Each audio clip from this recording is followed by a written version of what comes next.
সন্তানকে মারা যাবে? সন্তানকে হত্যা করা যাবে? যারা জীবিকার ভয়ে সন্তানকে পেটে মেরে ফেলে অথবা হসপিটালে নিয়ে অ্যাবর্শন করে সন্তান নষ্ট করে ফেলে, কি করে খাওয়াবো? বলেন তো এটি কি ছোটখাটো অপরাধ না? খুনের অপরাধ। বলেন কিসের অপরাধ? বলেন খুন। যে ব্যক্তি মানুষকে খুন করবে তাকে জান্নাত পেতে হবে না জাহান্নাম পেতে হবে? জাহান্নাম পেতে হবে। মারাত্মক অপরাধ কিন্তু এটা। আমার বন্ধুগণ, আধুনিক ইসরায়েল এখন মানুষ সন্তানকে হত্যা করছে। মেয়ে সন্তান হলে পরে ক্লিনিকে নিয়ে যায়, আগে চেক আপ করে দেখে ছেলে না মেয়ে। মেয়ে হলে পরে অ্যাবর্শন করে দুনিয়া থেকে বিদায় করে দেয়। আগের যুগের মানুষ সেই যুগের কায়দা অনুযায়ী তারা মেয়ে সন্তানকে তারা হত্যা করতো। আগে ছিল ওল্ড জাহেলিয়াত, এখন হলো নিউ জাহেলিয়াত।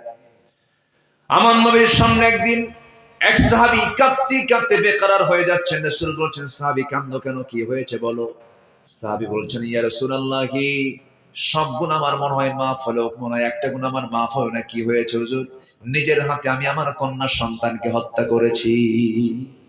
আমার নবীজি তাকে বুকে জড়িয়ে ধরে বললেন, সাহাবী কি হয়েছিল, কিভাবে তাকে হত্যা করেছো?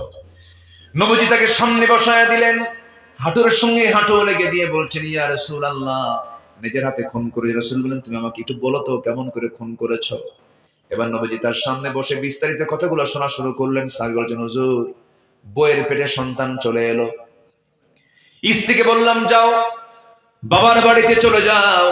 বাবার বাড়িতে পাঠায় দেওয়ার সময় বললাম, যদি ছেলে হয় সন্তানটাকে নিয়ে আসবে, মেয়ের সন্তান হলে আমাকে বলার দরকার নাই, তাকে জীবন্ত পুঁতে হত্যা করবে, যাও চলে যাও। পাঠায় দিলাম। আমার বউটা আমাকে না জানায় বললো সন্তানটা মারা গেছে, কিন্তু সন্তান তো মেয়ে হয়েছে। আমার অজান্তে সন্তানটাকে ধীরে ধীরে বড় করলো। 6 বছর 7 বছর যখন হয়ে গেছে আমি জানি না, কিন্তু হঠাৎ করে আমার চোখের সামনে একদিন ছোট্ট সন্তানটা ধরা পড়ে গেল। আমার মতো নখ, আমার মতো হাত, আমার মতো গায়ের চামড়া, আমার মতো কপাল, আমার মতো চোখ। সন্দেহ লাগলো, সন্তানটাকে চট করে ধরে সোজা আমার স্ত্রীর সামনে হাজির করলাম। বউটাকে বললাম, আমার স্ত্রী, সত্যি করে বলো তো সন্তানটা কার? সন্তান দেখেই আমার বউটা কাঁপতেছে, তার বডি ল্যাঙ্গুয়েজ প্রমাণ করে দিল। এবং স্ত্রী এক পর্যায়ে বলে ফেললো, স্বামী, আমার কতক্ষণ আপনার সন্তানের তথ্য গোপন করব? এই সন্তান তো আমাদের ওরস থেকে এসেছে, শুধুমাত্র সন্তানের প্রতি মায়া দয়া করে আপনাকে মিথ্যা তথ্য দিয়ে সন্তানকে আমি ধীরে ধীরে বড় করেছি। কিচ্ছু বললাম না হুজুর, কোনো কিছু না বলে ভিতরে ভিতরে আমি আগুন হয়ে গেলাম, চরম ক্ষিপে থাকলাম, রেগে গেলাম, অগ্নিশর্মা হয়ে গেলাম। মেয়ের সন্তানকে আস্তে করে অভিনয় করে বুকের মধ্যে জড়িয়ে ধরে বলছে, মা, আমি তোমাকে দারুণ ভালোবাসি। মেয়েটা আমাকে পেয়ে এতটাই খুশি হলো হুজুর, আমাকে শ্রেষ্ঠ নিরাপদের কোল মনে করলো। সারা রাত আমি তাকে কাছে নিয়ে শুয়ে থাকলাম। পরের দিন সকালবেলা মেয়েটাকে বললাম, মা, তোমাকে আজকে তোমার নানির বাড়ি নিয়ে যাব, চলো। মেয়েটা দারুণ খুশি হয়ে দৌড় মেরে গিয়ে মাকে বলছে, মা, আমার আব্বা খুব ভালো, আমাকে নানির বাড়ি নিয়ে যাবে, আমাকে গুছিয়ে দাও, সাজগোজ করে দাও। সাজগোজ করে দেওয়া হলো। মেয়েটাকে সাজগোজ করে দিল তার মা হুজুর। সন্তানটাকে নিয়ে আমি রওনা করলাম। রাস্তায় চলতে চলতে সামনে পাহাড় পেলাম, জঙ্গল পেলাম। জঙ্গলের দিকে রওনা দিতে নিয়ে মেয়েটার মুখ শুকে গেছে। মেয়েটা বলছে, বাবা, নানির বাড়ির দিকে এইদিকে না গিয়ে তুমি এইদিকে কেন যাও? কিচ্ছু বললাম না। জঙ্গল পার হয়ে ঠিক দুপুর বেলা কোদাল হাতে নিয়ে গর্ত খনন শুরু করে দিলাম। গর্ত খনন করতেছি, শরীর থেকে ঘাম ঝরে। আমার মুখে দাড়ি ছিল হুজুর, দাড়ির মধ্যে গুলো ছিটকেসে মাটিগুলো পড়ে। আমার মেয়েটা গামছা দিয়ে আমার শরীর থেকে ঘরে ঝরে যাওয়া ঘামগুলো আস্তে আস্তে করে মুছে দেয়। ছোট্ট কচি হাত দিয়ে দাড়ির ভিতরে হাতটা ঢুকায় দিয়ে খিলাল করে করে মাটিগুলো সরাইয়া দিয়ে বলে, বাবা, নানির বাড়ি কখন যাবা? তুমি এখানে গর্ত খনন কেন করছো? কিচ্ছু বললাম না। গর্ত খনন যখন শেষ হয়ে গেল, আস্তে করে মেয়ের সামনে আমি মুচকি হাসি মেরে বললাম, মা, দেখো তো গর্ত খননটা কেমন হয়েছে। আমার মেয়েটা মুচকি হাসি মেরে আমাকে চুমা দিয়ে আস্তে করে সে একাকে সামনের দিকে গেল। উকি মেরে যখন গর্তের নিচের দিকে তাকাতে লাগলো, আমি পিছন দিকে চলে এলাম। চোখ বন্ধ করে সজোরে এত জোরে ধাক্কা মারলাম, এক ধাক্কায় সন্তানটা গর্তের মধ্যে পড়ে গেল উপর হয়ে। সঙ্গে সঙ্গে চিত হয়ে দুটো হাত এক জায়গায় করে বলছে, বাবা, বুঝতেই পেরেছি তুমি কেন গর্ত খনন করেছো। আমার মার কথা সত্য হয়েছে, তুমি আজকে আমাকে মেরে ফেলার জন্য আনছো। বাবা, কিচ্ছু বললাম না। আমার মেয়েটা বারবার বলছে, বাবা, বুঝতে পেরেছি তুমি আমাকে আজকে মেরে ফেলবে, তবে আমি, বাবা, তোমার কাছে এটাই কামনা করবো, বাবা, এই চেহারা তোমার সামনে কোনোদিন দেখাবো না। বিনিময়ে আজকে আমাকে একটু প্রাণ ভিক্ষা চাই তোমার কাছে, আমাকে বাঁচায় দাও। প্রয়োজনে ভিক্ষা করে খাবো, আমৃত্যু পর্যন্ত তোমার সামনে আমার চেহারা কখনো দেখাবো না। দিলের দিল পরিমাণ মায়া হলো না, হৃদয়টা পাষাণ হয়ে গেল হুজুর। জেহালাতের কারণে হাতের মধ্যে তৎক্ষণাৎ একটা পাথর হাতের মধ্যে নিলাম, কলিজা বরাবর মেরে দিলাম, ফিঙ্কি দিয়ে রক্ত বের হয়ে গেল। রক্তগুলো যখন বের হয়ে যাচ্ছে ভিতর থেকে বারবার আব্বা আব্বা বলে ডাকতেছে, কিন্তু চিৎকার তো কেউ শোনে না। আমার দিল পর্যন্ত সেই চিৎকারের আওয়াজটা আসে নাই হুজুর। পাথর চাপা দিয়ে, মাটি চাপা দিয়া, বালু চাপা দিয়ে জনমের মতো শেষ করে দিলাম। আমার নবীজি কতগুলো শুনতেছিলেন, নবীজির চক্ষু অশ্রু পূর্ণ হয়ে গেল। নবীজি তাকে জড়িয়ে ধরে বলছেন, সাহাবীরে, এই যে বড় তার গুনাহ করেছো, এই বড় গুনাহ যে তোমার জীবনে হয়েছে, তুমি আশ্বাস রাখো, বিশ্বাস রাখো, আল্লাহ তাআলা দিন গ্রহণের জন্য এই গুনাহটাও আল্লাহ রাব্বুল আলামিন তোমার জীবন থেকে সাফ করে দিয়েছে। জোরে বলি সুবহানাল্লাহ। সেই অসভ্য জাতি কি আমার নবীজির সম্পদার মানদণ্ডে নিয়ে এসেছেন, যে তথ্য দিয়া, যে মূল মন্ত্র দিয়ে, সেটার নাম হচ্ছে কোরআনে কারীম। সে কোরআনকে আমরা জীবনের এক জায়গায় মানবো না, সব জায়গায় মানবো। এক জায়গায় না, সব জায়গায়, সব জায়গায় মানবো। আল্লাহ কবুল করুন, জোরে বলি আমিন। অভাবের ভয়ে, অভাবের কারণে সন্তানকে হত্যা করে, এটা জিহালাতের কাজ। আল্লাহ পাক এই অপকর্ম থেকে আমাদেরকে হেফাজত করুন, জোরে বলি আল্লাহুম্মা আমিন। নাম্বার 7 হলো পিতামাতার সঙ্গে খারাপ আচরণ করা। এরকম সন্তান তো কালিয়ে কইরে নাই মনে হয়। পিতামাতার সঙ্গে খারাপ আচরণ করা, ভাত দেয় না, খোঁজ খবর নেয় না, এমন সন্তান কি কালিয়ে করি আছে? হ্যাঁ, 12 আনা হিসাবও করে দিছে, দেখছেন জহির ভাই? হিসাবও তো শেষ। 12 আনা না, একটু বেশি বলে ফেললেন, একটু ভালো আছে তো। হ্যাঁ, যত বড় শিক্ষিত তত বড় বেয়াদব। আসতে কন কেন? শিক্ষার ফলাফল মারাত্মক এখন, জানেন? শিক্ষার ফলাফল বড় ভয়ঙ্কর। আগের যুগে আমার দাদারা খুব বেশি শিক্ষিত ছিলেন না, আমার দাদারা খুব বেশি শিক্ষিত ছিলেন না, কিন্তু মাকে ছাড়া থাকেন নাই, বাপকে ছাড়া থাকেন নাই, তারা খেদমত করেছেন। আর এখনকার শিক্ষিত ছেলে পেলে গুলশানে থাকে, ধানমন্ডি থাকে, বাড়িধারায় থাকে, সবার রুম আছে, ছেলের রুম আছে, মেয়ের রুম আছে, গেস্টের রুম আছে, কিন্তু বাপ মার থাকার রুম নাই। আমি কি ভুল বলতেছি?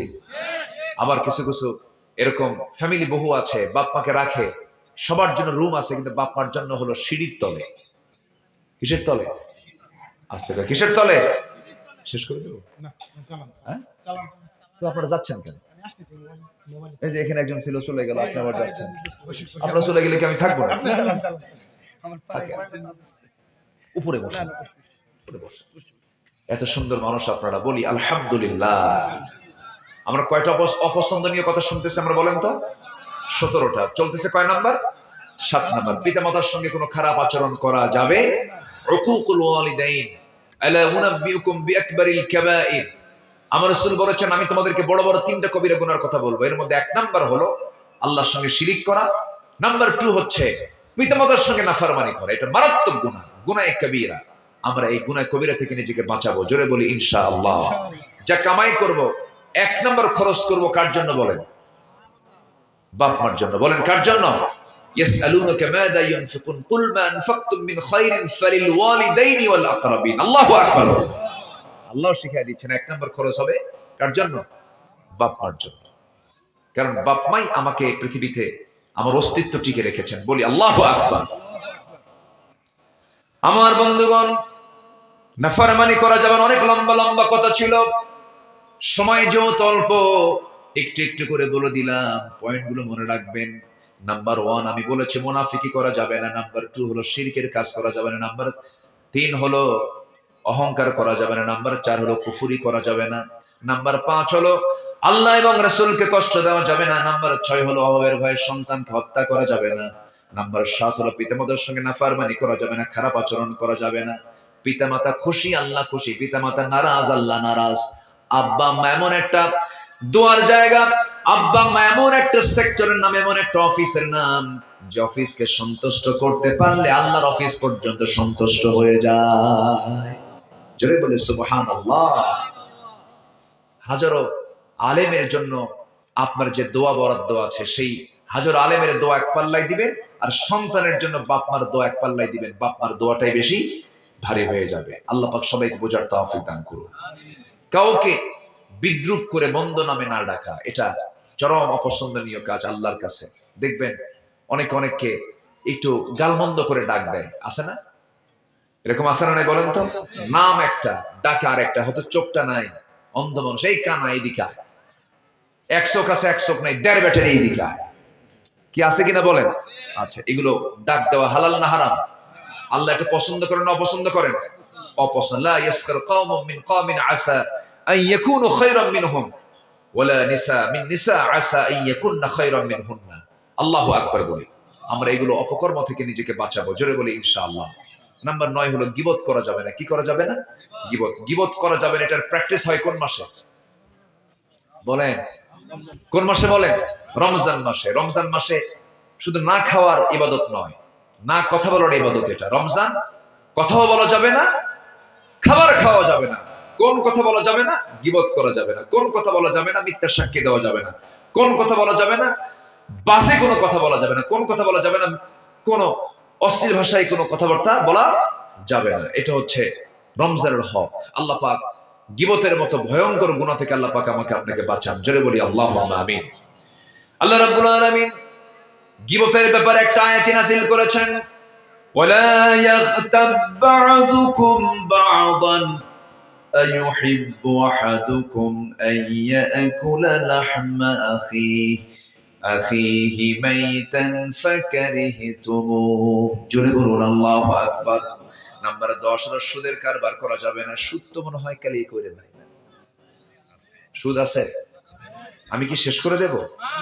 এই সময় কেউ উঠেন না, উঠলে ভাববো ওটাই সুদ খায়। বসেন, এটা তো এখন একটু জটিল একটা বিষয় না? এই সময় তো ওঠা যাবে না। উঠলে ভাববো যে আপনার মনে হয় এটা পছন্দ হচ্ছে না, আপনার মনে হয় ওই কাজের সঙ্গে জড়িত আছেন। বসেন। সুদ এটা হালাল না হারাম? জোরে কোন, হালাল না হারাম? আমার দেশে যাকাত চালু না সুদ চালু? কি চালু আছে? সুদ চালু। আল্লাহ পাক কি চালু করতে বলেছেন? আকিমুস সালাহ ওয়া আতুজ যাকাত। নামাজ কায়েম করো, যাকাত আদায় করো। কার কথা? আল্লাহর কথা। সুদের ধারে পাশে যাওয়া যাবে না। সুদকে আল্লাহ রাব্বুল আলামিন চিরতরে হারাম করে দিয়েছেন। সুদ এবং ব্যবসার মধ্যে তফাৎ হলো, আমার বন্ধুগণ, সুদ এবং ব্যবসা অনেকে বোঝেন না। ব্যবসাটা কি? ব্যবসাকে সুদের সঙ্গে লাগায় দেন, সুদকে ব্যবসার সঙ্গে লাগায় দেন। এই যে ধরুন, এই যে মোবাইলটা আপনি কিনে এনেছেন, দোকান থেকে কিনে আনছেন, আপনি তাকে টাকা দিয়েছেন, আপনি কি পেয়েছেন? মোবাইলটা পেয়েছেন। এটা হলো ব্যবসা। টাকায় আপনার পণ্য কিনতে হবে, এটা হলো ব্যবসা। এই মোবাইলটা আপনি কিনে এনেছেন, উনি এই মোবাইলটা বিক্রি করার সময় তিনি আবার যে কিনেছেন আরেকজনের কাছ থেকে, ধরেন 10 টাকায় বিক্রি হলো, উনি কিনেছেন 8 টাকায়, বিক্রি করলেন 10 টাকা। এটা তার জন্য 2 টাকা, এটা তার জন্য কি হলো? ব্যবসা হলো, লাভ হলো। লাভ, এটা হলো ব্যবসা। আর সুদটা কি? আপনি 10 টাকাটা কোনো জিনিস না দিয়া, আপনি 10 টাকার কোনো পণ্য কাউকে না দিয়ে আপনি দোকানে 10 টাকা রেখে দিয়েছেন। এই যে তোমাকে 10 টাকা দিলাম, 1 মাস পরে তুমি আমাকে 11 টাকা দিবা। ওই 1 টাকা কি হলো? বলেন কি হলো? সুদ হলো। টাকায় পণ্য হতে হবে। আবার পণ্যে পণ্য হওয়া যাবে না, ধানে ধান হওয়া যাবে না। 10 মণ ধান, 2 মাস পর আমি তোমাকে 12 মণ ধান দেবো, তাও হওয়া যাবে না। আমি তোমাকে 10 মণ ধান দিলাম, তুমি আমাকে 10 মণ ধানের দাম অমক মাসে এত দিবা। অথবা সেই সময় যে বাজার হবে, সেই বাজার অনুযায়ী তুমি আমাকে সেই দামটা দিয়ে দিবা। এটা হচ্ছে ব্যবসা। এটা কি বলেন? ব্যবসা। সুদ এবং ব্যবসার মধ্যে আকাশ জমিন তফাৎ। অনেকে বলেন সুদ তো ব্যবসার মতো, সুদ তো ব্যবসার মতোই। এই কথাটা কি সাধারণ মানুষের না বুঝে হেলে? আবু জেহেল এই কথাটা বলতো। সুদের ধারে বাসা আমরা যাব না। সুদের সর্বনিম্ন যে গুনাহটা, সেই গুনাহ হলো নিজের মাকে বিয়ে করে নেওয়া, নিজের মার সঙ্গে জিনা করা। এত বড় ভয়ঙ্কর একটা কাজ হলো সুদের কারবার করা। সুদের কারবার থেকে আল্লাহ পাক আমাকে আপনাকে বাঁচান, জোরে বলি আল্লাহুম্মা আমিন। নাম্বার 11 হলো আল্লাহকে ভুলে থাকা। আল্লাহকে যারা ভুলবে, আল্লাহ তাদেরকে ভুলে যাবেন। আল্লাহ এটা পছন্দ করেন না। ولا تكونوا كالذين نسوا الله فأنساهم أنفسهم أولئك هم الفاسقون. جربوا الله أكبر. ومن أعرض عن ذكري فإن له معيشة ضنكا ونحشره يوم القيامة أعمى. جربوا الله أكبر.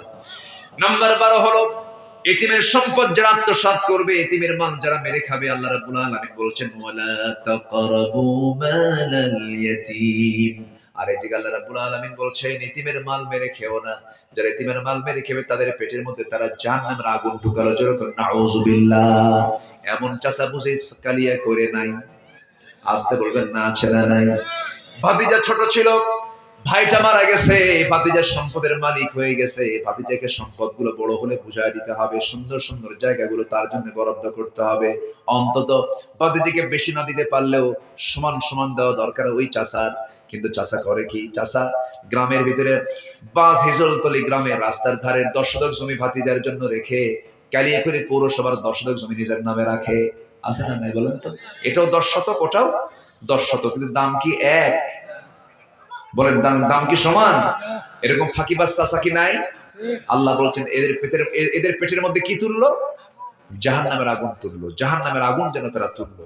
ইতিমের মাল আমরা মেরে খাবো না। জোরে বলি ইনশাআল্লাহ। আল্লাহ রাব্বুল আলামিন এর জন্য বলছেন আলাম ইয়াজিদকা ইয়াতীমান ফাআওয়া ওয়া ওয়াজাদাকা দাল্লান ফাহাদা ওয়া ওয়াজাদাকা আইলান ফাআগনা فأما اليتيم فلا تقهر وأما السائل فلا تنهر জোরে বলুন আল্লাহু আকবার। এতিমের সঙ্গে সুন্দর আচরণ করব আমরা, এতিমের পাশে বসবো, এতিমের জন্য আমরা সময়টা দেব। আমার বন্ধুগণ, এতিমকে যে ব্যক্তি লালন পালন করবে আল্লাহ